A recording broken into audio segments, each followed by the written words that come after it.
नमस्कार विद्यार्थी मित्रांनो, या व्हिडिओमध्ये जे प्रश्न परीक्षेमध्ये विचारले गेलेले आहेत तेच प्रश्न आपण पाहणार आहोत. त्यामुळे व्हिडिओ प्रामाणिकपणे शेवटपर्यंत पहा. चला तर बघूया प्रश्न पहिला. पक्षांतर विरोधी कायदा कधी मंजूर झाला? तर 1985. साल लक्षात ठेवा. हा प्रश्न वारंवार परीक्षेमध्ये विचारला गेला आहे. पक्षांतर विरोधी कायदा कधी मंजूर झाला? तर 1985. घाना पक्षी अभयारण्य कोणत्या राज्यात आहे? तर राजस्थान राज्यामध्ये घाना पक्षी अभयारण्य आहे. सरहद्द गांधी म्हणून कोणाला ओळखले जाते? तर खान अब्दुल गफार खान यांना सरहद्द गांधी म्हणून ओळखले जाते. विद्यार्थी मित्रांनो, हा प्रश्न 10 वेळापेक्षाही जास्त वेळा पोलीस भरतीमध्ये विचारला गेला आहे. मौर्य साम्राज्यात पाटलीपुत्र कोणत्या शासकाची राजधानी होती? तर चंद्रगुप्त मौर्य. चंद्रगुप्त मौर्य. पुढचा प्रश्न पहा. हरभरा कोणत्या पिकाखाली येतो? तर डाळी. भारतातील सर्वात लांब रेल्वेमार्ग कोणता आहे? तर उत्तर रेल्वे. उत्तर रेल्वे. पुढचा प्रश्न पहा. संयुक्त राष्ट्रसंघ स्थापना कधी झाली? तर 1945. साल लक्षात ठेवा. 1945 संयुक्त राष्ट्रसंघाची स्थापना. भारत कोणत्या वस्तूंची सर्वाधिक निर्यात करतो? तर सुती कापड. भारत सुती कापडाची सर्वाधिक निर्यात करतो. पुढचा प्रश्न पहा. संयुक्त राष्ट्र पर्यावरण कार्यक्रमाचे मुख्यालय कुठे आहे? तर नैरोबी. कुठे आहे ते? तर केनिया या देशामध्ये आहे. या ठिकाणी संयुक्त राष्ट्र पर्यावरण कार्यक्रमाचं मुख्यालय आहे. जागतिक व्यापार संघटनेचे मुख्यालय कुठे आहे? तर जिनिव्हा. जागतिक व्यापार संघटना मुख्यालय जिनिव्हा या ठिकाणी आहे. विद्यार्थी मित्रांनो, हा प्रश्न तलाठी भरतीमध्ये 10 वेळापेक्षाही जास्त वेळा विचारला गेला आहे. हाच प्रश्न पोलीस भरतीमध्ये सुद्धा 10 वेळापेक्षाही जास्त वेळा विचारला गेला आहे. पुढचा प्रश्न पहा. जागतिक बँकेचे मुख्यालय कुठे आहे? वॉशिंग्टन DC या ठिकाणी जागतिक बँकेचं मुख्यालय आहे. आशियाई विकास बँकेचे मुख्यालय कुठे आहे? तर मनिला. मनिला या ठिकाणी आशियाई विकास बँकेचे मुख्यालय आहे. पुढचा प्रश्न पहा. क्योटो प्रोटोकॉल कशाशी संबंधित आहे? तर हरितगृह वायू. क्योटो प्रोटोकॉल हरितगृह वायूशी संबंधित आहे. मॉन्ट्रियल प्रोटोकॉल कशाशी संबंधित आहे? तर ओझोन थर संरक्षणाशी संबंधित मॉन्ट्रियल प्रोटोकॉल आहे. ओझोन थर संरक्षण. पुढचा प्रश्न पहा. रामसर अधिवेशन कशाशी संबंधित आहे? तर पाणथळ जागांचे संवर्धन याच्याशी संबंधित रामसर अधिवेशन आहे. पाणथळ जागांचे संवर्धन. स्टॉकहोम परिषद कधी आयोजित करण्यात आली होती? तर 1912 या वर्षी स्टॉकहोम परिषद आयोजित करण्यात आली होती. केंद्रीय तांदूळ संशोधन संस्था कुठे आहे? तर कटक या ठिकाणी केंद्रीय तांदूळ संशोधन संस्था आहे. कटक कोणत्या राज्यात आहे? तर ओडिशा या राज्यामध्ये आहे. हॉकीचे जादूगार म्हणून कोणाला ओळखले जाते? तर मेजर ध्यानचंद यांना हॉकीचे जादूगार म्हणून ओळखले जाते. सतीश धवन अंतराळ केंद्र कुठे आहे? तर श्रीहरिकोटा या ठिकाणी सतीश धवन अंतराळ केंद्र आहे. भारतीय कृषी संशोधन केंद्र कुठे आहे? तर नवी दिल्ली या ठिकाणी भारतीय कृषी संशोधन केंद्र आहे. आंतरराष्ट्रीय सौर आघाडीचे मुख्यालय कुठे आहे? तर गुरुग्राम या ठिकाणी आंतरराष्ट्रीय सौर आघाडीचे मुख्यालय आहे. गुरुग्राम कोणत्या राज्यात आहे? तर हरियाणा राज्यामध्ये आहे. विक्रम साराभाई अंतराळ केंद्र कुठे आहे? तर तिरुवनंतपुरम या ठिकाणी विक्रम साराभाई अंतराळ केंद्र आहे. हा प्रश्न खूप वेळा परीक्षेमध्ये विचारला गेला आहे. विक्रम साराभाई अंतराळ केंद्र कुठे आहे? तर तिरुवनंतपुरम. कोणते आम्ल प्रथिने पचन करण्यास मदत करते? तर हायड्रोक्लोरिक आम्ल. हायड्रोक्लोरिक आम्ल. सायलेंट व्हॅली कुठे आहे? तर केरळ या ठिकाणी सायलेंट व्हॅली आहे. सम्राट जॉर्ज 5वा भारतात आला तेव्हा व्हाईसरॉय कोण होते? तर लॉर्ड हॉर्डिंग दुसरा.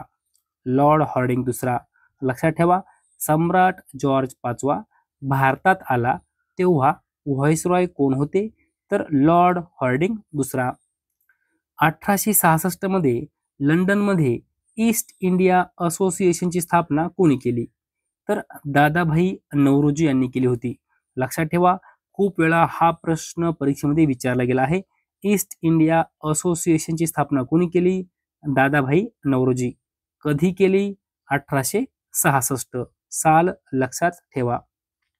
पुढे पहा, भारतीय राष्ट्रीय काँग्रेसचे पहिले मुस्लिम अध्यक्ष कोण होते? बद्रुद्दीन तय्यबजी. कोण होते? बद्रुद्दीन तय्यबजी.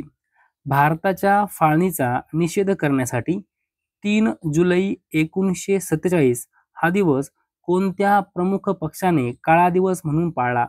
तर हिंदू महासभा.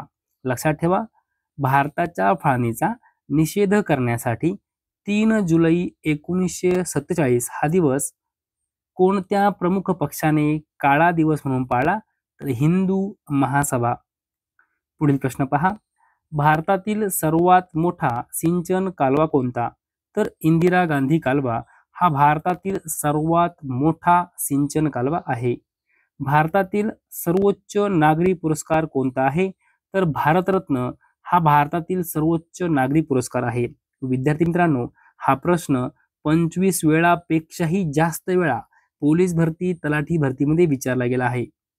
पुढचा प्रश्न पहा, चीन समुद्रातील उष्णकटिबंधीय चक्रीवादळाचे नाव काय आहे?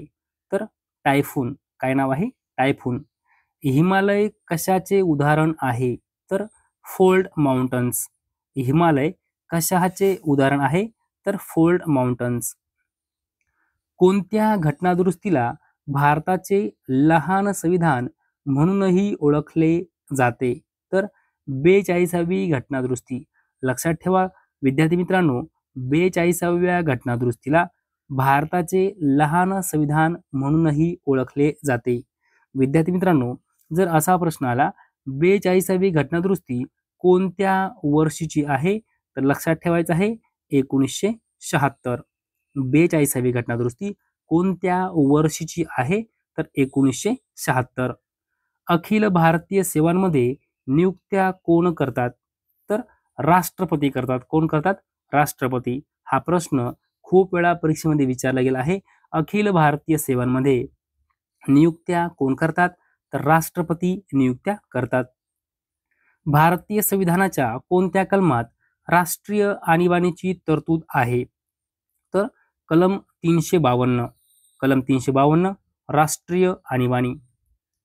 भारताचे राष्ट्रपती वरिष्ठ सभागृहाचे म्हणजेच राज्यसभेचे किती सदस्य नामनिर्देशित करू शकतात? तर 12 सदस्य नामनिर्देशित करू शकतात. लक्षात ठेवा, प्रश्न महत्त्वपूर्ण आहे. भारताचे राष्ट्रपती वरिष्ठ सभागृहाचे म्हणजेच राज्यसभेचे किती सदस्य नामनिर्देशित करू शकतात? तर 12 सदस्य. पुढे पहा, भारतीय संविधानात राष्ट्रपतींच्या निवडणुकीची पद्धत कोणत्या देशातून स्वीकारण्यात आली? तर आयर्लंड या देशाकडून. भारतीय संविधानामध्ये राष्ट्रपतींच्या निवडणुकीची पद्धत स्वीकारण्यात आली. राष्ट्रपतींना पदाची शपथ कोण देतात? तर भारताचे सरन्यायाधीश हे राष्ट्रपतींना पदाची शपथ देतात. प्रश्न महत्त्वपूर्ण आहे. राष्ट्रपतींना शपथ कोण देतात? तर भारताचे सरन्यायाधीश. पुढे पहा, भारताचे राष्ट्रपती होण्यासाठी किमान वय किती आहे? तर 35 वर्ष. किती वय आहे? 35 वर्ष. भारतीय संविधानात किती प्रकारचे रीट आहे? तर 5 प्रकारचे रीट आहेत. आणीबाणीच्या काळातही कोणते कलम निलंबित करता येत नाहीत? तर कलम 20 आणि कलम 21. लक्षात ठेवा, आणीबाणीच्या काळातही कलम 20 आणि कलम 21 निलंबित करता येत नाही. भारताचे पहिले व्हाईसरॉय कोण होते? तर लॉर्ड कॅनिंग हे भारताचे पहिले व्हाईसरॉय होते. प्रश्न महत्त्वपूर्ण आहे. 10 वेळापेक्षाही जास्त वेळा हा प्रश्न तलाठी भरतीमध्ये विचारला गेला आहे. 10 वेळापेक्षाही जास्त वेळा हा प्रश्न पोलीस भरतीमध्ये विचारला गेला आहे. भारताचे पहिले व्हाईसरॉय कोण होते? Lord Canning. पुढचा प्रश्न पहा, भारतातील पहिले अणुऊर्जा केंद्र कोठे स्थापन झाले? तर तारापूर या ठिकाणी आपल्या महाराष्ट्रामध्ये. प्रसिद्ध नृत्य प्रकार कथकली कोणत्या राज्याशी संबंधित आहे? तर केरळ राज्याशी संबंधित आहे कथकली. विद्यार्थी मित्रांनो, खूप वेळा हा प्रश्न परीक्षेमध्ये विचारला गेला आहे. पुढे पहा, बिहारमध्ये 1857च्या उठावाचे नेतृत्व कोणी केले? तर कुंवरसिंह. आंतरराष्ट्रीय तारीखरेषा कोणत्या महासागरातून जाते? तर प्रशांत महासागरातून. लक्षात ठेवा, आंतरराष्ट्रीय तारीखरेषा प्रशांत महासागरातून जाते. 3 संगीतकार हे कोणाचे चित्र आहे? तर पिकासो. तंबाखूमध्ये कोणते रसायन आढळते? तर निकोटीन हे रसायन तंबाखूमध्ये आढळते. भारताचे मसाल्यांचे राज्य म्हणून कोणते राज्य ओळखले जाते? तर केरळ राज्य. विजेचा सर्वोत्तम वाहक कोणता आहे? तर चांदी. लोकसभेत 0 तासाचा जास्तीत जास्त कालावधी किती असतो? तर 1 तास. किती असतो? 1 तास. युनेस्कोचे मुख्यालय कोठे आहे? तर पॅरिस या ठिकाणी युनेस्कोचे मुख्यालय आहे. आर्मी डे कधी साजरा केला जातो?